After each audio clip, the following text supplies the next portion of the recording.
Hello and welcome to a new episode of First Drop Theatre's Slam Dunk Saturdays, a series in which we look at the lessons from the world of sports that can be applied to the corporate world. With this episode, we complete 2 months of this series. Thank you for following us, for watching these episodes, and for writing into us with your suggestions, with your requests, for being a part of this journey. A nice little milestone this, and when we think of the word milestone, what comes to mind is success. Now, in the world of sports, it is fascinating to see what individuals and teams have done with the success that they have enjoyed. And so the mind goes back to the summer of 1981 in England. Australia and England are fighting it out for the Ashes.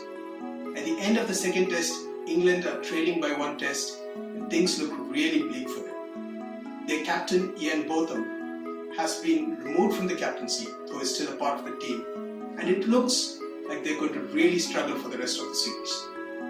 But then, something brilliant happens. Led by some amazing individual performance from Botham, supported by the rest of the team, England make a stirring comeback. They win the next 3 tests, then go on to win the Ashes. But what did England do with this success? In the 82-83 season, they lost to Australia. In 1983-84, they lost to New Zealand. In the same season, they lost to Pakistan. In 1986, they lost to India. And then in 88, they lost to West Indies. And generally, through the 80s and 90s, England struggled as a cricketing team. Many analysts, when they look back at that 1981 series, which is popularly known as Botham's Ashes, say that this series did more harm than good for English cricket. And the reason they say is that this success blinded the English cricket board, blinded them from seeing the flaws that were existing in the system. Flaws such as lack of focus at the grassroots level for the game, lack of quality in the domestic setup, inconsistent selection policies, and so on and so forth. Now, let's take a look at our corporate workspaces. How do we treat success? Do we really look deep into success to see what might have brought about this? We often do it with failures. We review our failures, we retrospect on them to see what we could have done better.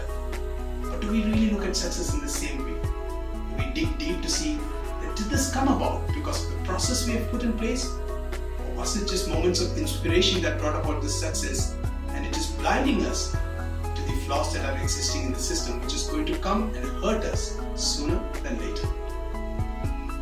In the workshops that we conduct for corporates, we use applied theatre to work with leaders to see how they can take a step back and look at success to see what really worked here, and is this success hiding some flaws which are lurking beneath.